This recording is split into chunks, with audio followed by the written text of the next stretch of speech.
Bab 2731. Negosiasi. Hati semua orang bergetar, termasuk Liu Hong.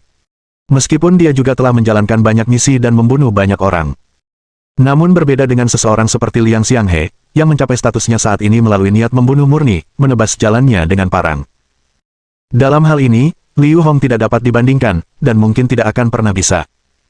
Ingat, malam ini kau melihat Lin Yi, tapi dia tidak bertindak melawanmu. Dia mengambil patung itu dengan izin, sesuai dengan peraturan Brigade Garda Pusat, mengerti. Dipahami. Kerumunan pun merespons. Apa yang baru saja kukatakan termasuk dalam rahasia level 1 Garda Pusat. Menurut peraturan kerahasiaan, kau tahu konsekuensinya. Dipecat. Semua orang pergi dengan gentar, sementara Liu Hong mendekati Liang Xianghe. Penatua Liang, sepertinya mustahil menemukan Lin Yi. Bisakah kau meminta Mili untuk? Mili meneleponnya sepanjang hari, tapi tidak bisa tersambung. Tampak jelas bahwa keluarga Liang juga mencari Lin Yi, tetapi tidak seorang pun dapat menemukannya. Liang Xianghe bahkan lebih menyadari bahwa meskipun mereka dapat menghubungi Lin Yi, mereka tidak dapat membujuknya untuk kembali. Tapi kita harus menemukannya, kalau tidak, anak itu sudah gila. Kalau tidak, dengan sifatnya yang tertutup, dia tidak akan membuat keributan seperti itu di Brigade Garda Pusat. Liang Xianghe berkata. Pada titik ini, dia tidak mau mendengarkan siapapun, dan tidak ada seorang pun yang bisa menghentikannya. Liang Xianghe menggelengkan kepalanya tanpa daya, bergumam pada dirinya sendiri, saya harap ini berhenti di sini. Liang Xianghe memiliki niat baik, dan pendekatannya benar. Tetapi hasilnya tidak berkembang ke arah yang ia rancang. Pada saat ini, tidak seorang pun mengantisipasi bahwa krisis lain diam-diam sedang mendekati Lin Yi. Setelah meninggalkan Brigade Pengawal Pusat, Yu Xiying berkendara ke sebuah rumah di pinggiran kota. Lin Yi sangat menyadari kemampuan operasional Garda Pusat. Selama mereka punya waktu, mereka bisa mengetahui dia bersembunyi di Hotel Pangu. Jadi dia memberi perintah untuk pindah sebelum berangkat. Akhirnya, ia tiba di sebuah gedung 2 lantai di pinggiran kota, menghapus semua jejak perjalanannya. Tidak seorang pun dapat menemukan tempat ini. Saudara Lin, Saudara Bing mengirim pesan. Mereka telah meretas sistem gedung 5 titik dan bisa menghubungi Gerard kapan saja, kata Luo Qi saat Lin Yi kembali.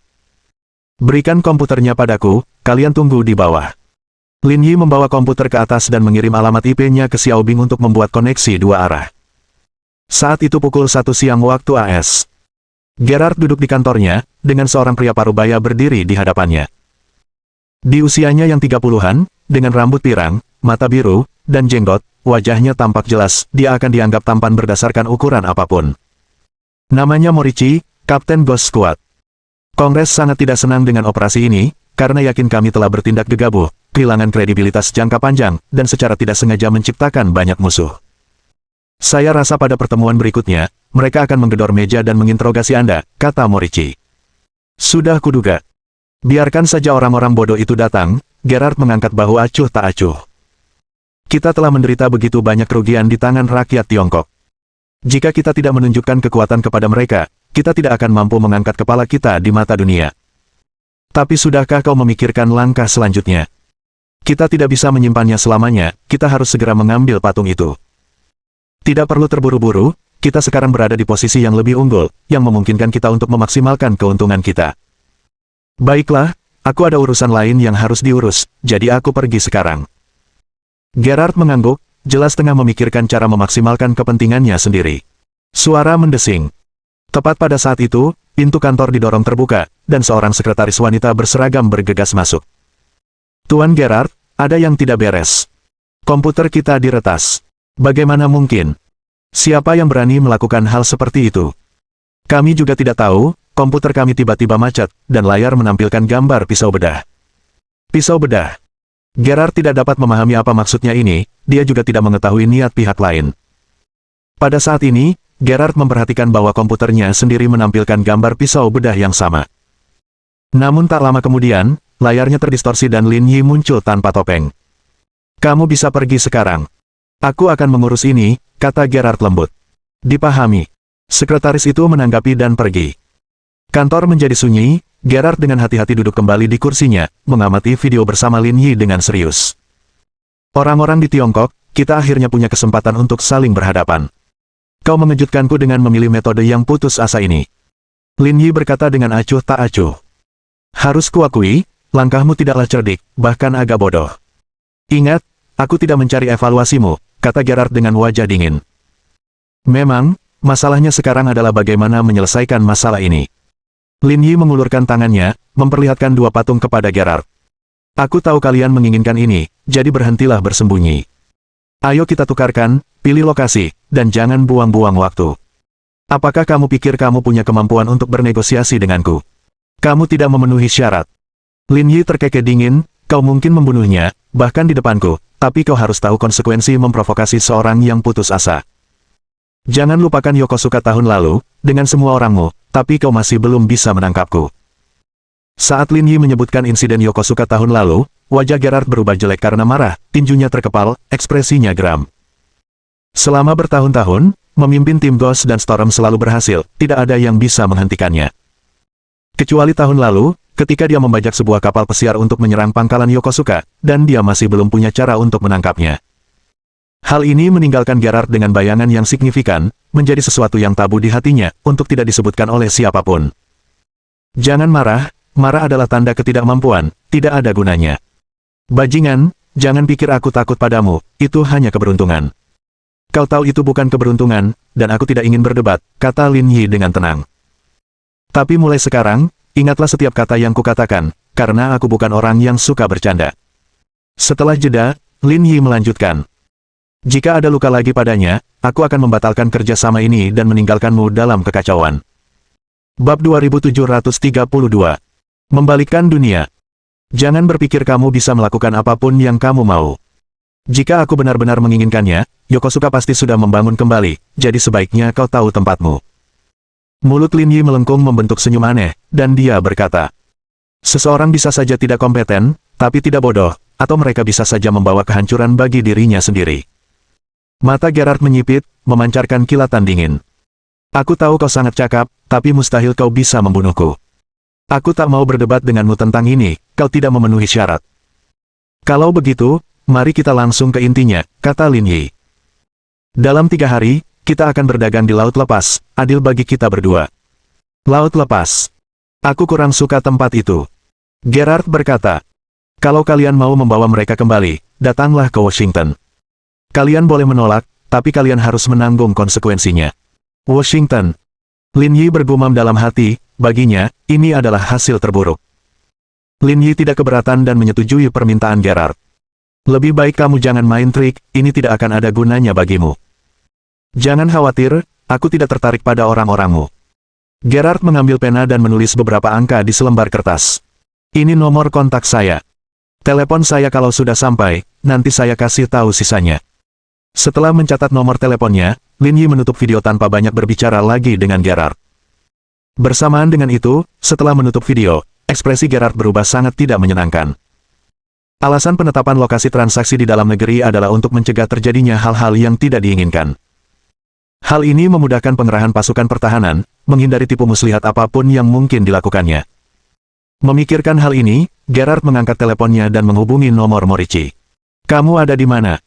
Saya mendengar komputer kantor pusat diretas dan hendak kembali untuk melihat apa yang terjadi. Kembalilah cepat, aku punya tugas untukmu. Dalam perjalanan. Dalam beberapa menit, Morici bergegas kembali ke kantor Gerard. Apakah kamu menemukan alamatnya? Itu dilakukan oleh orang dari Tiongkok. Seseorang dari Tiongkok. Morici sempat terkejut namun kemudian menyadarinya. Orang Tiongkok yang membajak Simfoni Laut tahun lalu. Gerard mengangguk tanpa suara, itu dia. Ekspresi Morici langsung berubah serius, jika itu dia, maka itu tidak mengejutkan.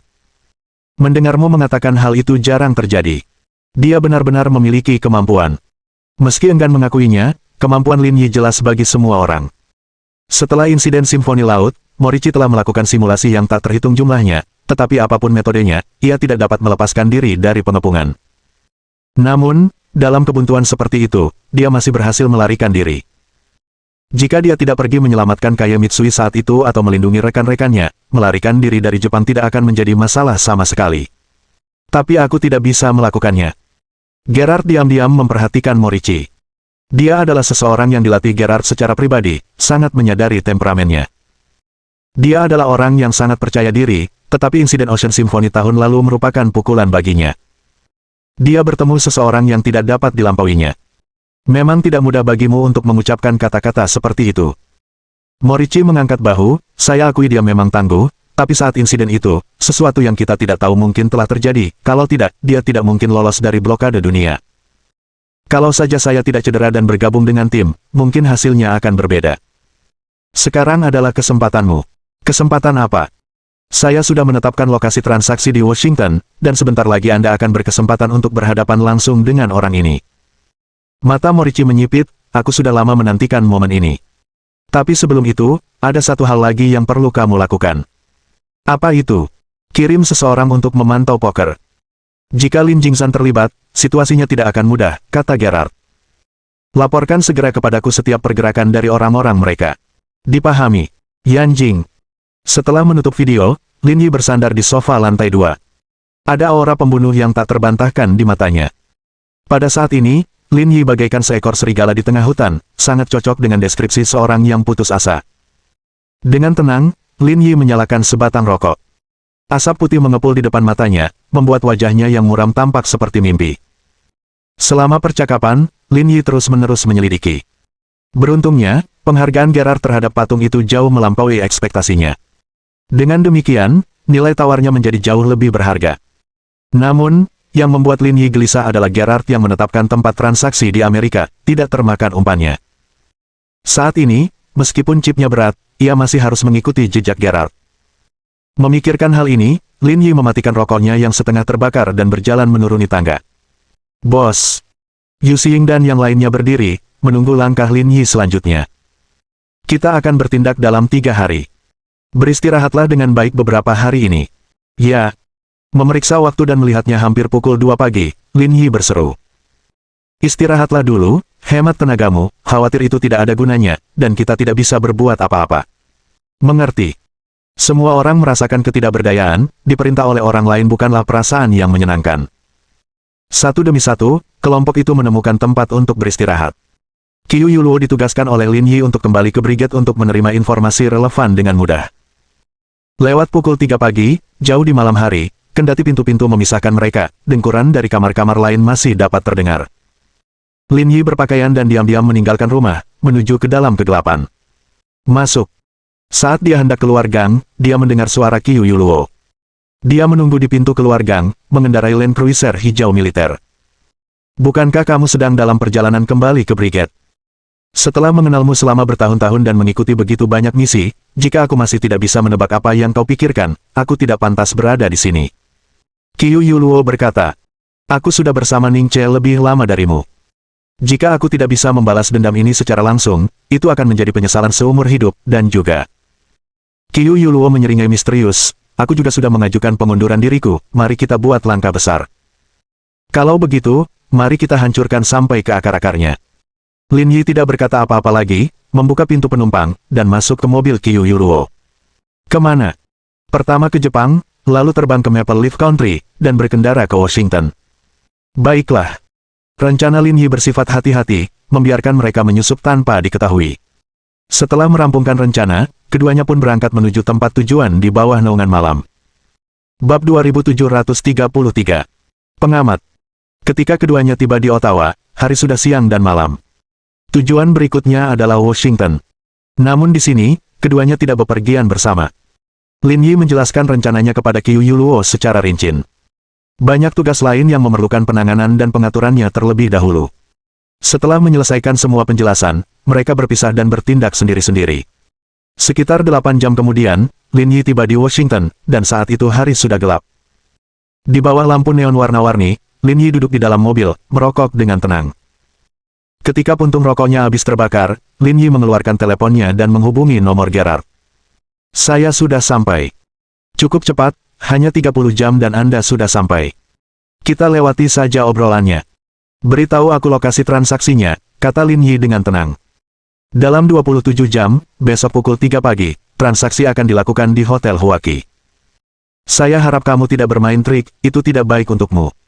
Itulah tepatnya yang ingin kukatakan kepadamu. Setelah itu, Gerard menutup telepon tanpa mengobrol lebih lanjut dengan Lin Yi. Karena tujuan utamanya telah tercapai. Pada saat ini, Gerard masih berada di gedung kantor.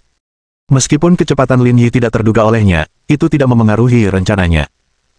Di ruang konferensi operasi, dikelilingi layar besar, citra satelit sedang dikirim kembali, menangkap seluruh kota, dan bahkan kaca bangunan pun terlihat. Pada saat ini, ada kotak merah kecil di layar, menutupi area kecil peta. Tuan Gerard, kami telah mengunci posisinya, kata staf wanita berseragam itu. Dia ada di dalam mobil di Pennsylvania Avenue, kamera pengawas jalan telah menguncinya, dan rekan-rekan di dekatnya akan tiba dalam 30 detik. Gerard mengangguk dan menatap Morici di sebelahnya, lalu berkata, "Aku sudah mengerahkan semua sumber daya untuk menangkapnya, sisanya terserah padamu. Aku tidak ingin dia kembali hidup-hidup." Gerard tidak melebih-lebihkan, dia memang telah menghabiskan banyak uang untuk melacak keberadaan Lin Yi tanpa memberitahunya. Dia bahkan tidak segan-segan mengeluarkan biaya untuk menggunakan sistem mata Tuhan yang terdepan dan unik di dunia. Selain itu, ia menempatkan personel di setiap sudut kota untuk memastikan bahwa begitu keberadaan Lin Yi diketahui, ia dapat segera dikendalikan. Operasi sebesar itu bahkan tidak digunakan selama misi pemenggalan kepala tingkat tinggi. Mereka berusaha keras untuk menangkap Lin Yi. Hehehe.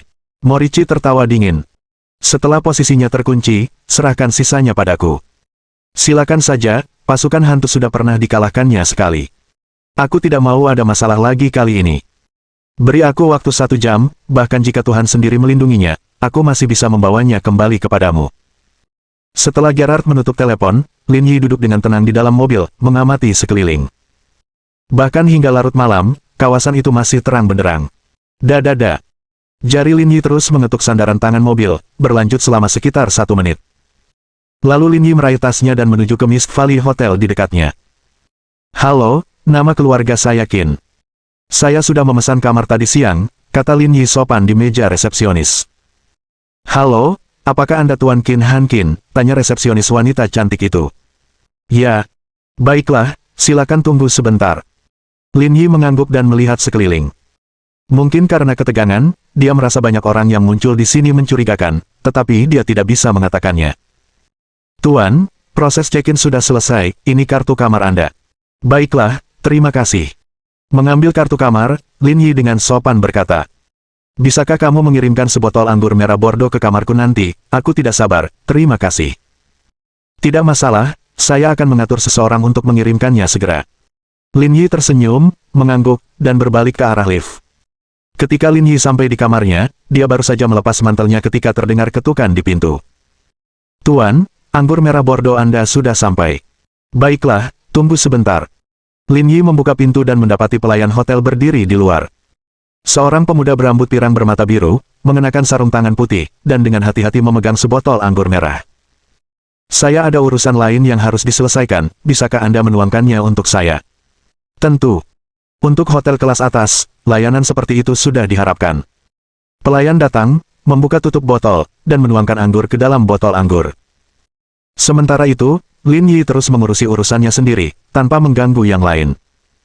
Pada saat yang sama, Morici dan timnya tiba di luar Mist Valley Hotel, secara naluriah melirik ke atas. "Kau yakin orang Tiongkok itu menginap di sini, kan?" tanya Morici. "Ya." Orang yang menjawab adalah Kule, seorang agen dari Biro Keamanan. Setelah menentukan lokasi Lin Yi, dia bertanggung jawab atas pengawasan. "Saya sudah mengambil rekaman pengawasan hotel, dia menginap di kamar 606. "Apakah dia sudah meninggalkan ruangan sejak masuk?" "Tidak, dia hanya memesan sebotol anggur merah," kata Kule. "Saya curiga ada orang lain yang datang, 2 orang sedang minum-minum dan berdiskusi." Morici mengangguk, "Itu mungkin." Setelah mereka berkomunikasi, Morici melihat bawahannya di belakangnya. "Pang, Swede, kalian berdua tetap di luar. Kalau kalian lihat dia mencoba kabur lewat jendela, langsung tembak, tapi jangan sampai mati. Lumpuhkan saja dia, nanti aku tangani. Jangan khawatir, tahun lalu di Jepang, kita pernah membiarkannya lolos sekali. Hari ini, di wilayah kita, itu tidak akan terjadi lagi." Morici mengangguk, penuh percaya diri dalam menangkap Lin Yi. Karena selain pasukan hantu, orang-orang dari Biro Keamanan telah menutup semua jalan. Terlebih lagi, Lin Yi bahkan tidak tahu kalau dirinya dikepung, jadi mustahil baginya untuk pergi dari sini. "Semuanya, ikuti aku masuk." Di bawah pimpinan Morici, 7 orang di belakangnya menyerbu ke hotel, penuh percaya diri. Di seberang hotel terdapat bangunan 14 lantai. Penampilan bangunan itu sangat teratur, berbentuk persegi, dari penampilannya orang dapat mengetahui bahwa bangunan itu telah ada selama beberapa tahun. Pemilik gedung tersebut adalah perusahaan telekomunikasi yang terutama melayani warga setempat. Perusahaan tersebut cukup terkenal. Di atas gedung duduk seorang wanita berjaket kulit hitam, dengan rambut panjang menari-nari tertiup angin. Kakinya menjuntai alamiah, memegang sekaleng bir di tangannya, menyesapnya sesekali, amat santai. Bagi yang lain, ketinggian seperti itu tentu akan membuat jantung berdebar cepat, tetapi dia tampak tidak terganggu, seolah-olah itu tidak ada bedanya dengan berayun di ayunan. Akhirnya, pertunjukannya akan segera dimulai. Bab 2734. Dari sukacita datanglah kesedihan. Setelah memasuki hotel, yang lainnya berhamburan, seperti turis, diam-diam menuju kamar 606 dari berbagai arah. Morici dengan tenang berjalan menuju bar. "Tuan, Anda. Panggil manajermu." Sebelum resepsionis dapat menyelesaikan kalimatnya, Morici menunjukkan surat kepercayaannya. Resepsionis itu tercengang, ini adalah pertama kalinya dia menghadapi situasi seperti itu meskipun sudah bekerja begitu lama. "Harap tunggu." Tak lama kemudian, manajernya dipanggil. Dia seorang pria kulit hitam yang masih sangat muda. "Tuan, apa yang Anda butuhkan?" "Seorang penjahat bersembunyi di hotel Anda. Saya ingin Anda tetap diam dan memberikan saya kartu kunci utama. Saya harap Anda bekerja sama." "Baiklah, silakan tunggu." Karena identitas Morici, manajer tidak membuang waktu dan segera menyerahkan kartu kunci utama kepadanya. "Terima kasih atas kerja sama Anda." Tanpa membuang waktu, Morici memegang kartu kunci, tersenyum tipis saat dia berjalan ke kamar Lin Yi, bergumam pada dirinya sendiri. "Di Jepang, kamu berhasil lolos dari penangkapan, tapi hari ini keberuntunganmu telah habis." Naik lift, Morici mencapai lantai 6. Kepercayaan diri terpancar dari wajahnya, menangkap Lin Yi tidak menjadi kesulitan baginya. Melihat Morici muncul, para anggota Ghost Squad segera mendekat. "Apakah kita akan melanjutkan?" Morici mengangguk dan menyerahkan kartu kunci utama. "Ayo mulai sekarang. Siapkan perlengkapanmu, dan kalau dia melawan, tembak, tapi ingat, jangan sampai dia mati." "Mengerti." Senyum muncul di sudut mulut Morici, seperti seorang jenderal yang strategis. Dia memiliki penilaian komprehensif terhadap kemampuan Lin Yi. Meski tidak mau mengakuinya, lawannya memang sosok yang tangguh. Biasanya, menangkapnya mungkin lebih sulit daripada bertemu Tuhan. Yang tidak diketahui Lin Yi adalah bahwa Morici telah mengerahkan mata dewa untuk memantau setiap gerakannya. Tepat saat dia menutup telepon, dia mengungkap targetnya. Memikirkan hal ini, senyum Morici semakin lebar. Ia bergumam pada dirinya sendiri. Sebenarnya memesan sebotol anggur merah untuk dirinya sendiri. Ini seharusnya kesempatan terakhirmu. Mendesis. Pada saat ini, anggota Ghost Squad menggesek kartu kamar, membuka pintu, dan bergegas masuk sambil membawa senjata. Morici merokok santai, menunggu hasilnya. Membayangkan lawan berlutut di depannya mendatangkan kepuasan yang tak terlukiskan. "Kapten, dia tidak ada di ruangan ini." "Apa katamu?" "Tidak ada di sana. Ada pelayan yang pingsan di kamar mandi, tapi kami tidak bisa melihatnya." Wajah Morici berubah, perasaan tenggelam menyergap dalam dirinya. Tiba-tiba, Morici tampak memikirkan sesuatu dan berteriak keras. "Mundur segera." Tak seorang pun tahu apa yang tengah terjadi, namun perintah tetaplah perintah, mereka segera berlari keluar. Dan tepat pada saat ini, peristiwa yang tidak terduga terjadi. Ledakan. Suara ledakan meletus. Api menyembur dari ruangan itu, disertai dengan pecahan furnitur dan kutukan yang tak terhitung jumlahnya. Dua orang yang berlari pelan terhempas, berlumuran darah, mukanya tak dikenali, dan meninggal di tempat.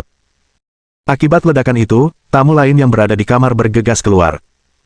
Menghadapi pemandangan itu, para wanita berteriak keras karena takut, dan para pria kebingungan, mundur dengan gugup. Dan pada saat ini, alarm hotel berbunyi, mengaktifkan mode terkunci. Polisi di dekatnya bergegas masuk dan mulai mengepung daerah tersebut. Di atas gedung seberang, seorang wanita berjaket kulit hitam tersenyum tanpa sadar. Wawasan yang sangat kuat. Menarik. Setelah berbicara, wanita itu berdiri melawan angin, berdiri di tepi gedung. Dia tinggi dan ramping, dengan kaki ramping dan kencang, meskipun tidak terlalu menonjol di depan, bagian belakangnya cukup melengkung. Wanita itu menyisir rambutnya, sikapnya memikat. Ketinggian 50 meter dari tanah tampak seperti dataran datar baginya, tidak terpengaruh. "Setelah mendengar banyak ceritamu, kita akan segera bertemu. Aku sungguh bersemangat." Setelah berbicara, dia berbalik dan melompat ke platform teratas, menghilang dalam kegelapan. Sementara itu, Morici telah melarikan diri bersama timnya. Ada 2 orang meninggal dunia, namun yang lainnya menderita luka-luka, semuanya luka lecet ringan. Bagi anggota Ghost Squad, ini bukan apa-apa. Morichi mengumpat dengan keras. Baru saat itulah dia mengerti apa yang telah terjadi. Lawan memesan sebotol anggur merah, bukan untuk dirinya sendiri. Tetapi menggunakan identitas pelayan untuk meninggalkan hotel. Dia tertipu. Morichi berada di kantornya, menggunakan telepon pribadinya untuk menelepon. Paka, saya sudah mengirim orang ke sana. Hasilnya akan segera keluar. Ingat, jangan bunuh dia. Dia adalah senjata pamungkas melawan Lin Jingsan. Saya mengerti. Setelah Anda mendapatkan patungnya, jangan simpan di sini. Kirim saja ke Korea. Ekspresi Morichi berubah panik, keringat dingin menetes di dahinya. Tuan K, tolong beri saya kesempatan lagi, biarkan saya menyimpan patung itu di rumah. Kali ini tidak akan terjadi apa-apa.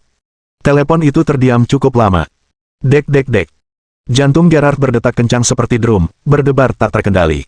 Gerard, kamu menjadi lebih berani. Saya mengerti. Setelah kita mendapatkan patungnya, saya akan segera mengirimkannya ke Korea. Bunyi bip bip bip.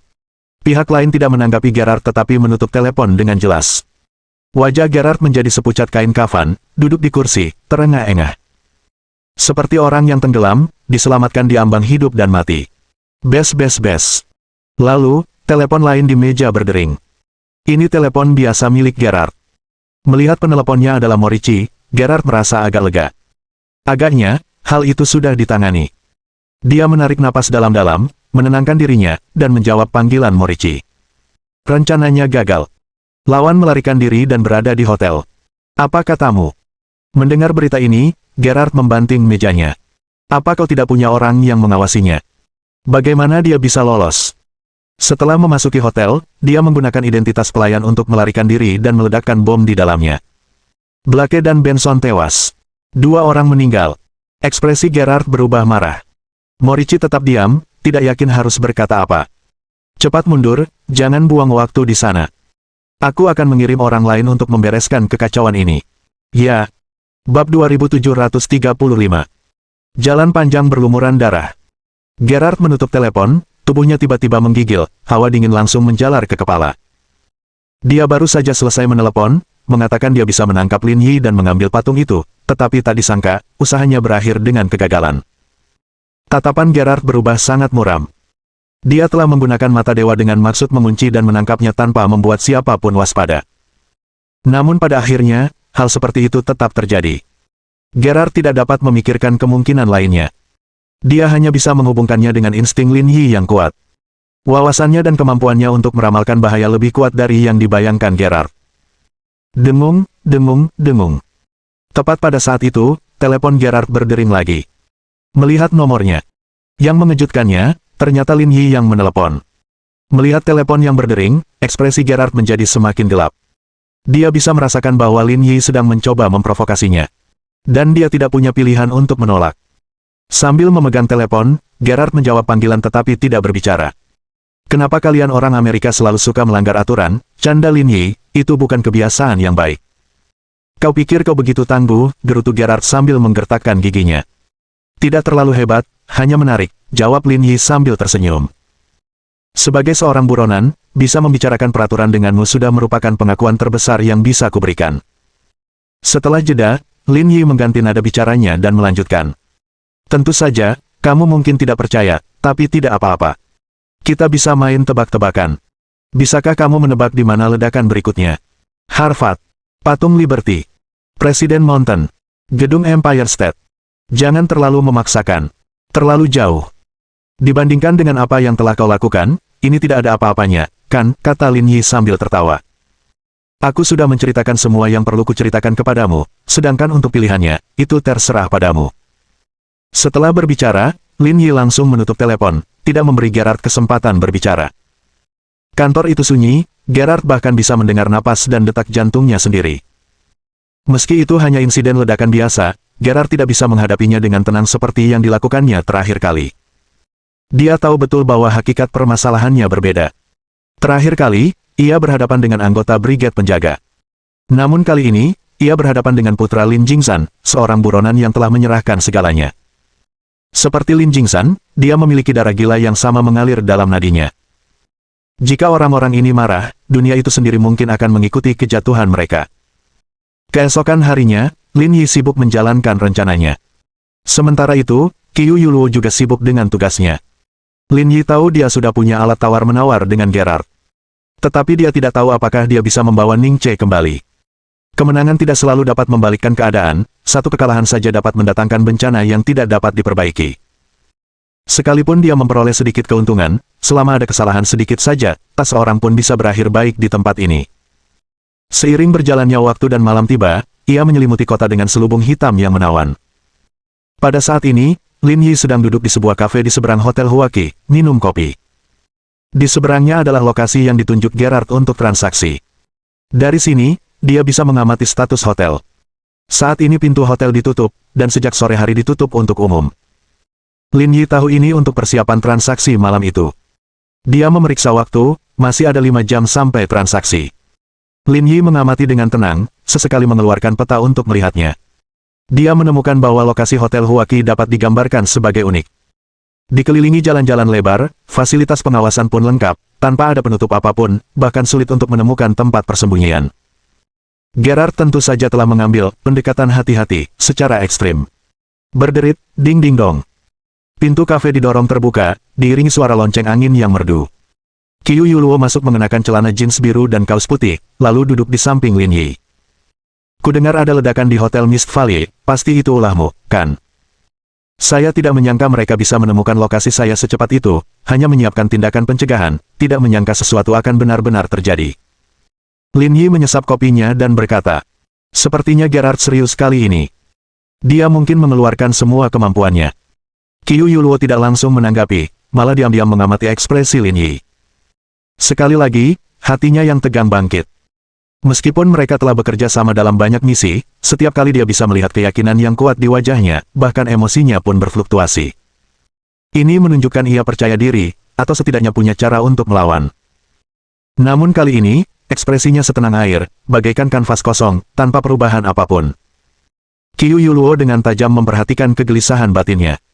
Dia tidak takut binasa di sini, dia takut gagal menyelamatkan Ning Che.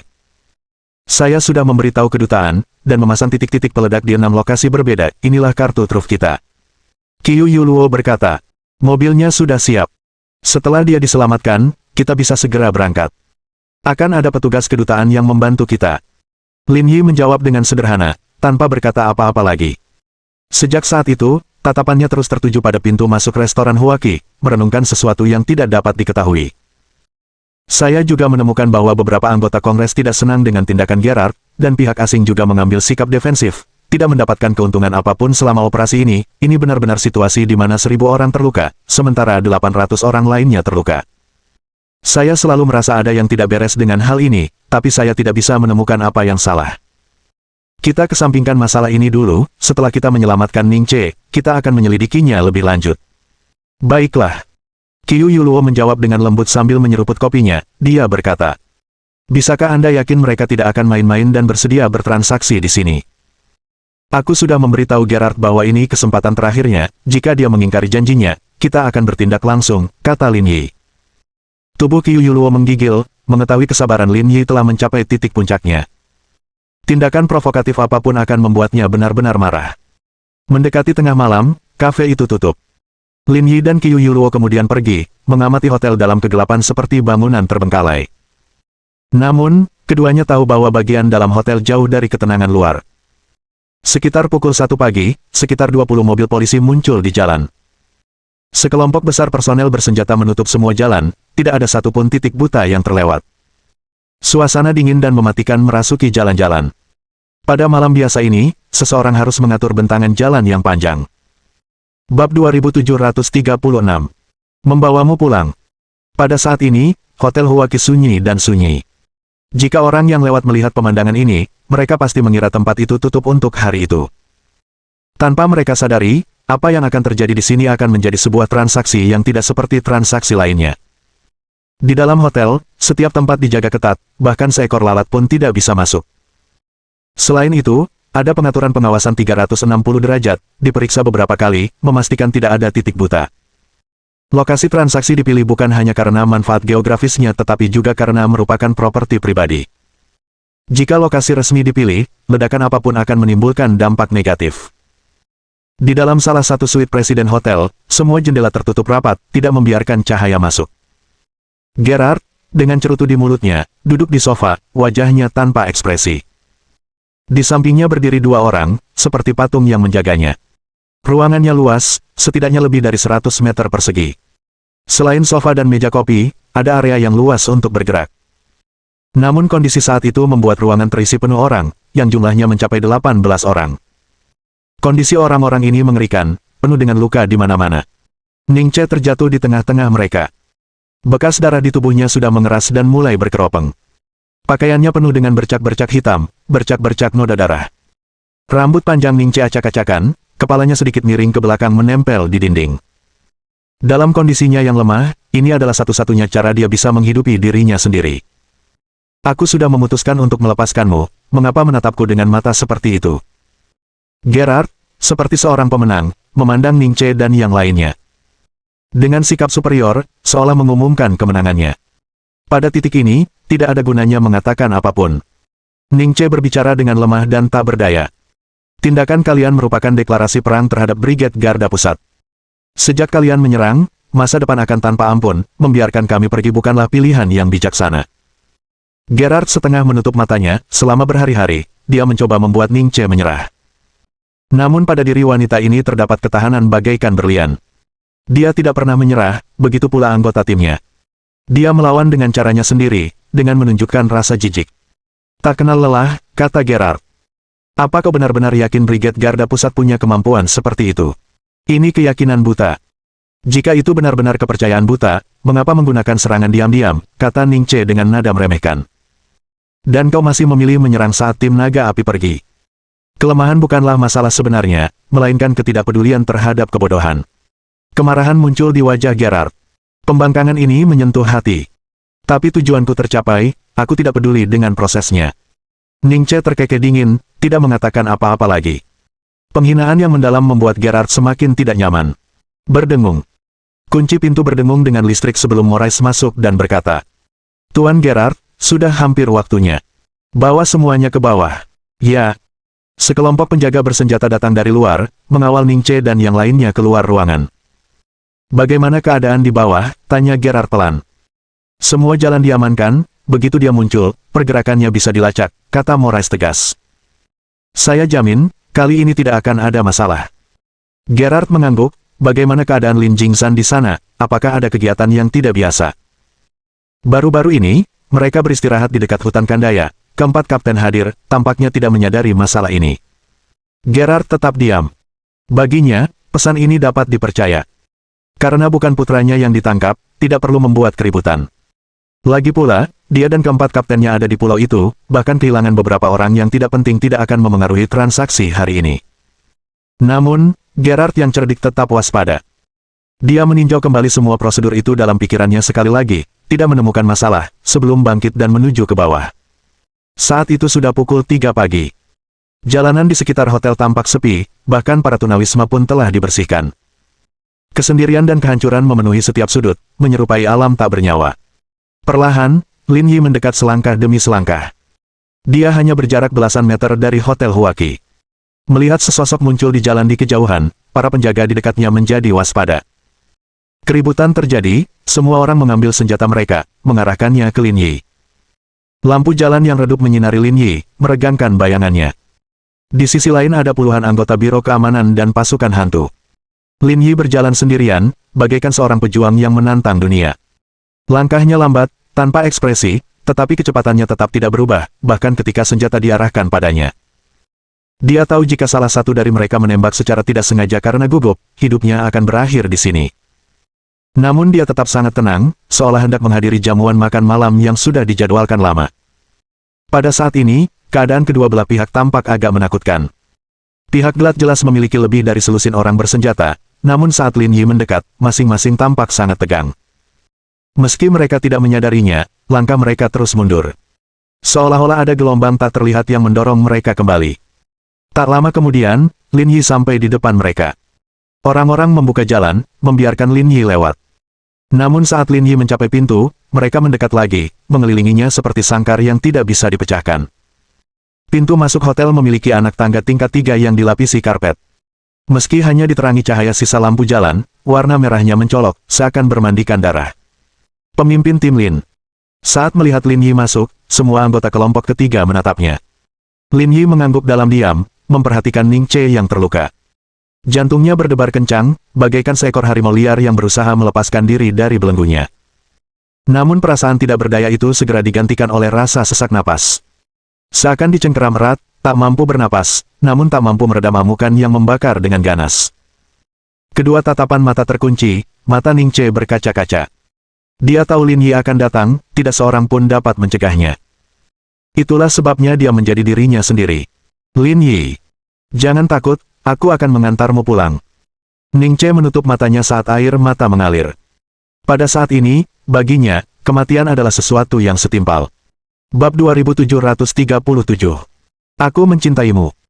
Dengan begitu banyak orang yang menodongkan senjata ke kepalamu, apa kau pikir kau masih bisa keluar dari sini? Tanya Gerard dingin. Menghadapi orang-orang tak tahu malu sepertimu, memang aku mungkin tidak akan bisa keluar, jadi aku sudah membuat persiapan juga. Lin Yi membuka kancing bajunya, memperlihatkan bahan peledak melilit tubuhnya. Mereka bukan hanya ada di tubuhku, tapi juga di dalam kotak. Aku tidak bisa menjamin bisa menghancurkan gedung ini, tapi kalian semua, kemungkinan besar kalian tidak akan selamat. Sedangkan patung-patung di dalamnya, kemungkinan besar juga tidak akan tertinggal. Ekspresi Gerard tetap tidak berubah, tidak terkejut. Namun orang-orang lain yang berjaga di sekitar menatap Lin Yi dengan ekspresi waspada untuk mencegah terjadinya hal-hal yang tidak diharapkan. Jangan terlalu gugup, kata Lin Yi dengan tenang. Saklarnya ada di pergelangan tanganku. Kalau terjadi misfire dan kau tidak sengaja membunuhku, tombolnya akan meledak sendiri. Itu tidak banyak menghiburnya, kini orang-orang di sekitarnya menjadi semakin gugup. Karena keadaan nasional yang berbeda, mereka tidak mempunyai semangat berkorban, hanya melakukan pekerjaan demi uang. Menghadapi pekerjaan berbahaya seperti ini, tidak ada seorang pun yang ingin mempertaruhkan nyawanya. Gerard tidak menunjukkan ekspresi apapun, ia tahu bahwa yang dihadapinya adalah seorang putus asa sejati. Saya ingin melihat barang-barangnya. Tidak masalah. Lin Yi membuka kotak itu, dua patung ditempatkan di tengah, dikelilingi oleh busa tetap. Morichi, sambil memegang perangkat portabel, dengan hati-hati berjalan mendekati Lin Yi dan mengamati kedua patung itu. Alarm berbunyi di sana, bergema sangat menakutkan di aula kosong itu. Barangnya baik-baik saja. Gerard mengangguk, bertindak demikian hanya demi kehati-hatian. Di saat seperti ini, dia tidak percaya Lin Yi akan memainkan trik kecil. Ayo kita berdagang sekarang. Bebaskan orang-orang itu dulu. Aku harus memastikan keselamatan mereka, kata Lin Yi dengan suara rendah. Gerard berkata dengan tegas. Kau sendiri yang membawa patung-patung itu, aku jamin demi kehormatanku untuk tidak mengambil langkah pertama. Bersamaku, kau tak punya kehormatan untuk dibicarakan. Ini satu-satunya cara untuk berdagang, kata Gerard. Meskipun kami menginginkan patung-patung itu, kami tidak akan membiarkan kalian mempermainkan kami. Kalian perlu memahami tekad kami. Tidak masalah. Lin Yi tidak menolak, dia tahu dia tidak punya pilihan. Gerard bukanlah karakter yang sederhana, posisinya setara dengan Lu Beichen. Sekalipun tidak sekuat Lu Beichen, ia dapat berdiri sejajar dengan Liang Xianghe. Memprovokasi orang seperti itu bukanlah pilihan yang bijaksana. Ketua Tim Lin, kamu tidak bisa setuju dengannya. Seseorang dari kelompok 3 berkata, kami lebih baik mati di sini daripada menukar nyawamu dengan nyawa kami. Tidak apa-apa. Menukarku denganmu 18 itu sepadan. Anggota kelompok 3 tidak berbicara, semuanya menatap Ning Che. Namun mereka mendapati pemimpin mereka diam-diam menitikkan air mata. Ning Che paling mengenal Lin Yi. Dia tahu bahwa pada titik ini, mengatakan apapun tidak ada gunanya. Lepaskan mereka. Gerard memberi isyarat kepada anggota Ghost Squad, yang melepaskan cengkeraman mereka pada kelompok 3. Ini tidak berarti mereka terbebas dari bahaya, karena masih banyak senjata yang diarahkan ke kepala mereka.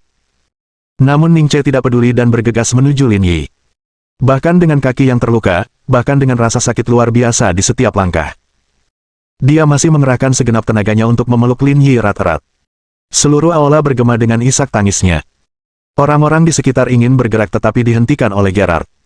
Menurutnya, situasi masih dalam kendalinya, dan tidak perlu panik. Yuluo ada di luar untuk menyambut kalian, pergilah sekarang. Lin Yi berbisik di telinga Ning Che. Jangan takut, aku tidak akan mati, tidak ada yang bisa membunuhku. Saya minta maaf. Ning Che terisak-isak, tidak dapat menghentikan air matanya. Jangan bilang begitu. Aku pernah berjanji padamu, bahkan jika aku mati, aku akan mati sebelum kau. Aku tidak ingin menjadi bajingan yang tidak setia.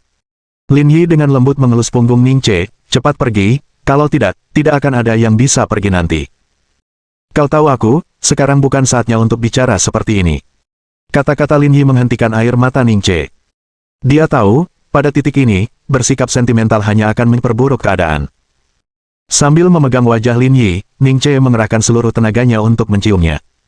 Aku pergi. Kalau kau mati, aku akan menemukanmu di jalan menuju neraka. Aku mencintaimu. Setelah mengatakan apa yang diinginkannya, Ning Che berdiri, berjalan keluar hotel dengan bantuan anggota kelompok 3. Selama proses ini, dia tidak menoleh ke belakang. Bukan karena dia tidak mau, dia hanya tidak berani. Ketika beberapa orang keluar dari hotel, mobil Qiu Yuluo tiba. Itu bus kecil, cukup untuk menampung semua orang itu. Setelah semua orang naik ke dalam bus, Qiu Yuluo menatap hotel itu lekat-lekat, air mata yang membeku jatuh dari sudut matanya. Mungkin hal tersulit dalam hidup bukanlah penderitaan, melainkan pilihan yang tidak dapat Anda tolak. Itu menyiksa hatimu dan menyiksa jiwamu. Namun pilihan tetap harus dibuat. Langkah terakhir pada pedal gas, Qiu Yuluo membawa Ning Che dan yang lainnya, meninggalkan blokade. Kau harus tetap di sini, kata Ning Che lemah. Jika sesuatu terjadi padanya, bahkan jika kau menyelamatkanku, itu tidak ada artinya. Dia yang mengatur segalanya. Tinggal hanya akan jadi penghalang, berhenti bicara, aku akan mengantarmu kembali. Bergerak. Di dalam hotel, seperti yang diperintahkan Gerard, pasukan hantu bergegas maju, mengepung Lin Yi. Aku sudah membebaskan orang-orangmu sesuai kesepakatan kita, jadi jangan berjuang sia-sia. Serahkan barang-barangnya. Lin Yi tidak berkata apa-apa lagi, melepaskan pegangannya, dan Morichi mengambil kotak itu. Untuk memastikannya, kotak itu dibuka dan diperiksa lagi. Bahan peledak juga ditemukan di lapisan kompartemen kotak. Namun bagi Morichi, mereka bukan masalah. Setelah mengeluarkan patung-patung itu, Morichi menyerahkannya kepada Gerard. Sedangkan untuk kotaknya, diberikan kepada anggota Ghost Squad lainnya untuk menangani pekerjaan pembongkaran. Karena kau memilih untuk berdagang denganku, sekarang kau harus bekerja sama dan mengeluarkan bahan peledak dari tubuhmu. Gerard berkata, tentu saja, kamu bisa menolaknya, tapi kami juga punya cara untuk melepaskannya, itu hanya akan membuang-buang waktu. Tidak masalah. Lin Yi langsung setuju, tanpa ragu sedikit pun. Melihat Lin Yi mulai melepaskan bahan peledak, kegembiraan tak terkendali terlihat di mata Gerard. Orang yang telah mempermalukannya akhirnya akan ditangkap olehnya. Mulai saat ini, dia akan tetap menjadi komandan medan perang terbaik di dunia. Tak lama kemudian, Lin Yi mengeluarkan bahan peledak tersebut, yang langsung dibawa pergi oleh pasukan hantu. Orang-orang di Tiongkok tidak menyangka kamu akan mengalami hari seperti ini juga. Melihat Morichi, Lin Yi tersenyum dan berkata, dikalahkan olehku berkali-kali, apakah kamu menemukan kesenangan pada momen ini? Bab 2738. Mengendalikan dunia. Ekspresi Morichi langsung berubah. Lagi pula, tidak ada seorang pun yang suka rahasia kotornya terbongkar. Apakah kamu masih berpikir aku takut padamu saat ini? Marah dan terhina, Morichi mengayunkan pukulan ke Lin Yi. Tetapi di hadapan Lin Yi, dia masih terlalu lemah. Meskipun dia adalah kapten Ghost Squad.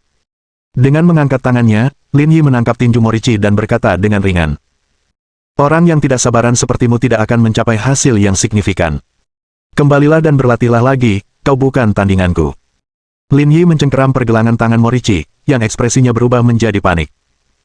Keduanya berada di level C, namun pada saat itu, Morichi menyadari ia tidak punya cara untuk melawan. Seolah-olah semua gerakannya terlihat jelas.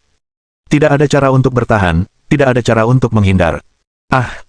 Jeritan terdengar saat rasa sakit melilit tubuh Morichi. Jangan bergerak. Orang-orang di sekitar mengarahkan senjata mereka ke kepala Lin Yi, atas perintah Gerard, mereka bisa mengubahnya menjadi saringan. Namun beranikah Gerard memberi perintah?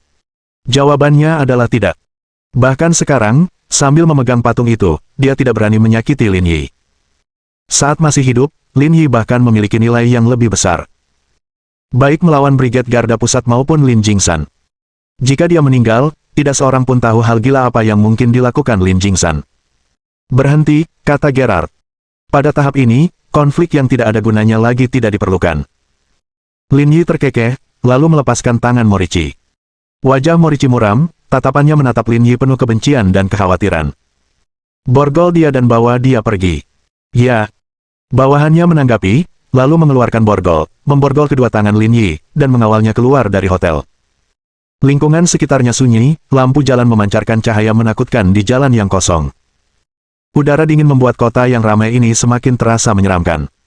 Setelah membawanya kembali, kunci saja dia dan tunggu aku sampai di sana, Gerard menginstruksikan. Tanpa perintahku, jangan menyakitinya.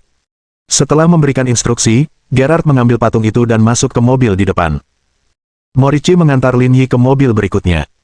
Kendaraan itu bergerak perlahan, tetapi di persimpangan, Gerard pergi bersama patung itu, tidak ikut bersama Morici.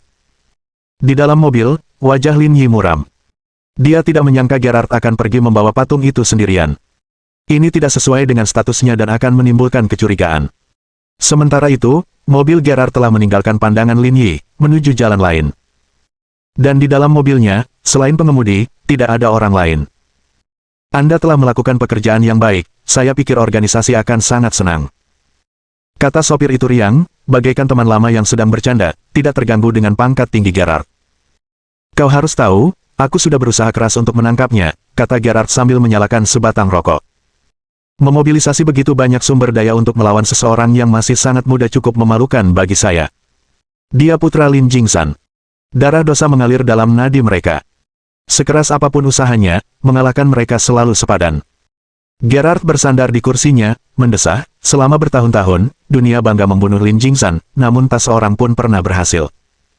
Karena orang-orang seperti itulah, dunia ini menjadi menarik.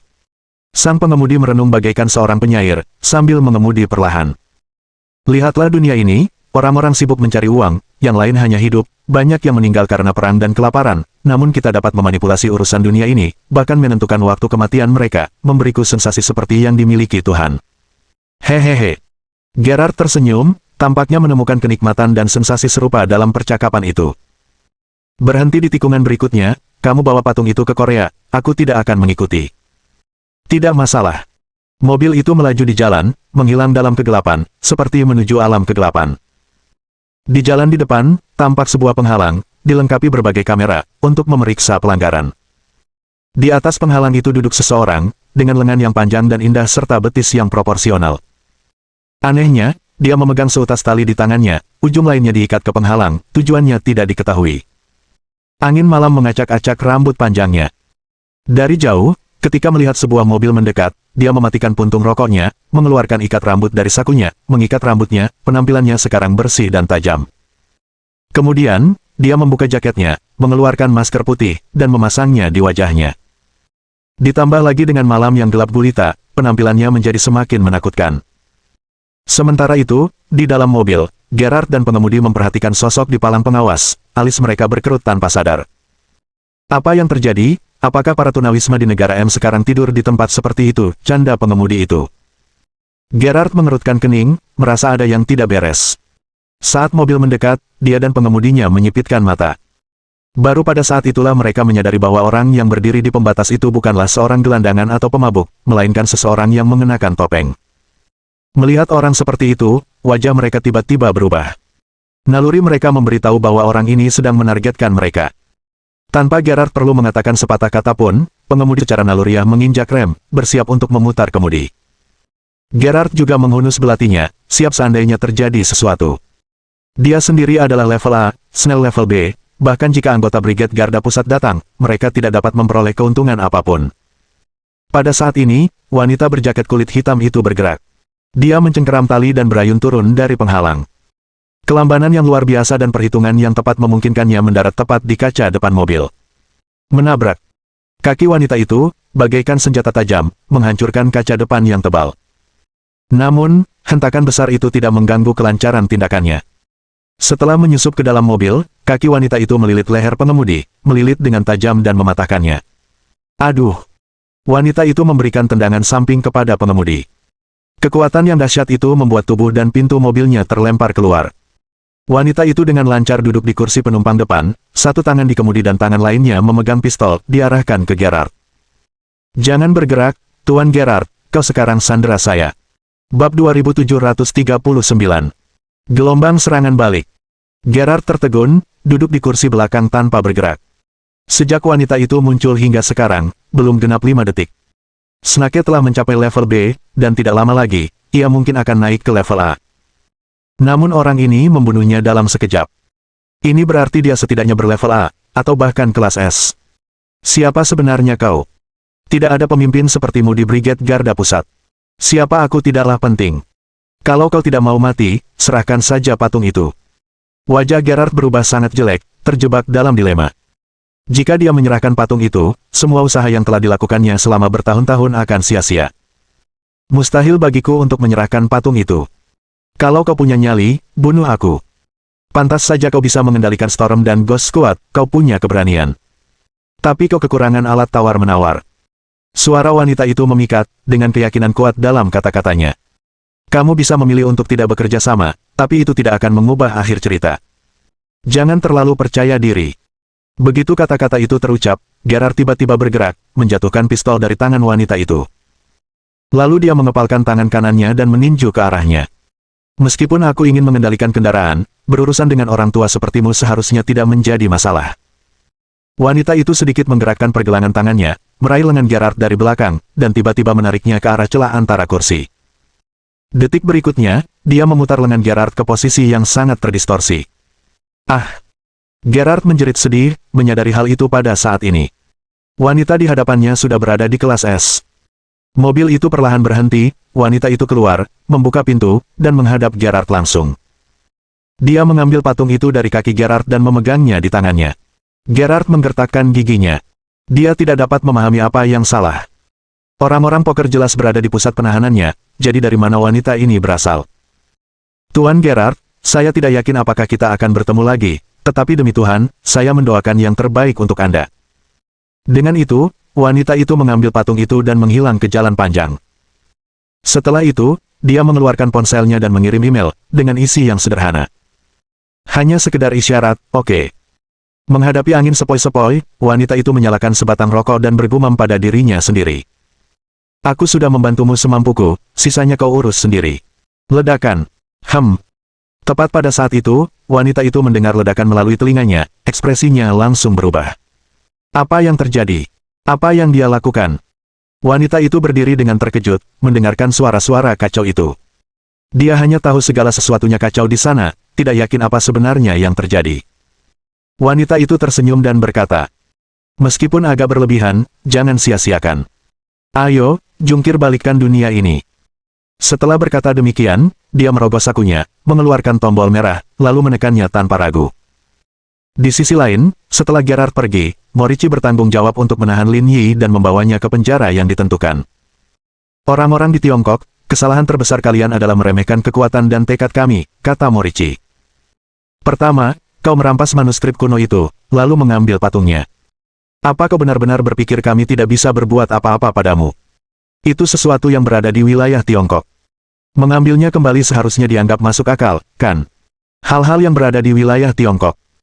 Morici mencibir berulang kali, semua orang pintar.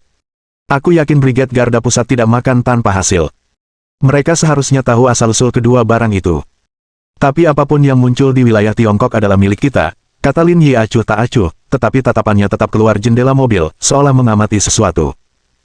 Morici tidak memperhatikan detail ini. Pada saat ini, dia luar biasa bangga. Akhirnya, pria yang menyusahkan ini ada di tangannya. Dia berfantasi tentang menggunakan kesempatan ini untuk membuat Brigade Garda Pusat menyadari bahwa Ghost dan Storm memang merupakan pasukan tugas khusus terbaik di dunia. Pada titik ini, apapun yang Anda katakan tidak penting, kata Morici. Tapi ada satu hal yang bisa kukatakan padamu, kau mungkin tidak akan punya kesempatan untuk kembali ke Tiongkok. Sekalipun Tuhan datang, dia tidak bisa menyelamatkanmu. Tuhan sungguh tidak berguna, jadi aku tidak percaya padanya. Saya ingat, kalian di Tiongkok percaya pada Buddha, kan?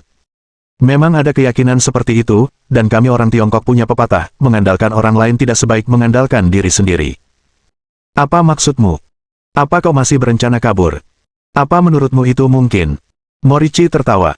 Jika kau berani bergerak, aku akan meledakkan kepalamu. Jangan bicara terlalu cepat. Mulut Lin Yi melengkung membentuk senyum sinis. Morici merasakan hawa dingin, bulu kuduknya berdiri, dan secerca rasa takut muncul. Apa yang akan kamu lakukan? Tidak apa-apa, hanya ingin memberimu kejutan. Ledakan. Pada saat itu, terdengar ledakan. Lokasi ledakan ada di bawah mobil.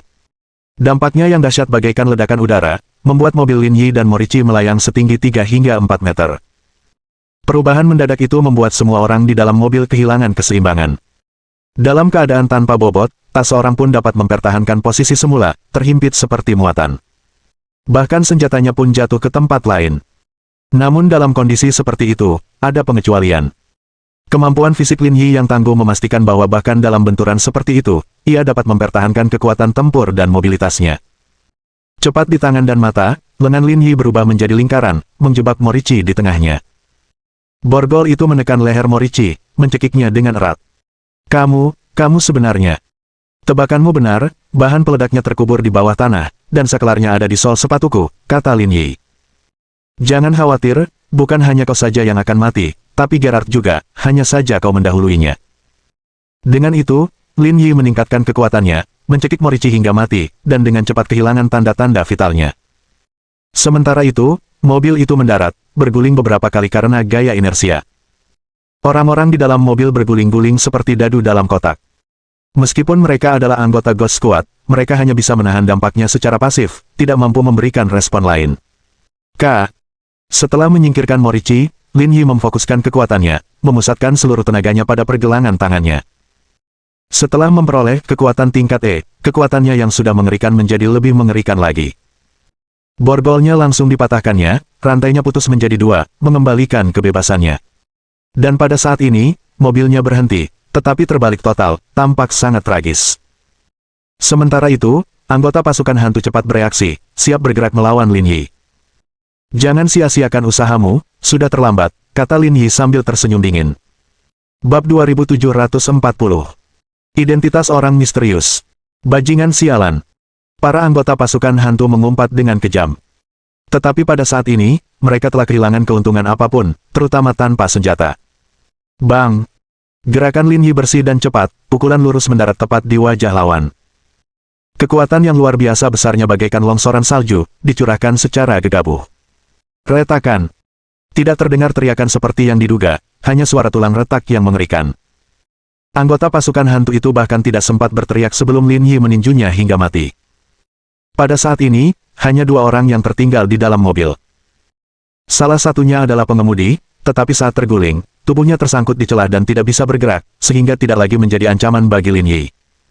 Sekarang, hanya satu orang tersisa yang bisa mengancam Lin Yi. Namun saat itu, yang satunya lagi tertegun di dalam mobil, tak bergerak dengan kepala berlumuran darah.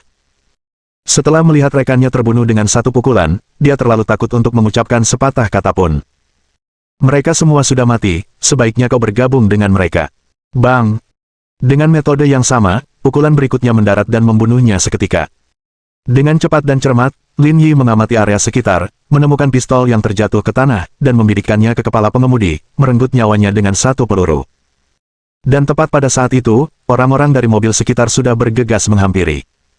Mereka semua memegang senjata, mengepung mobil Lin Yi. Mereka tahu betul bahwa kecelakaan telah terjadi dan mereka perlu ekstra hati-hati. Di dalam mobil, Lin Yi mengamati sekelilingnya dengan cermat, merencanakan rute pelarian. Tetapi saat itu, suara ledakan terdengar lagi. Hanya saja kali ini bukan bom, melainkan bom asap berwarna putih keabu-abuan. Dan bukan hanya satu mobil yang meledak.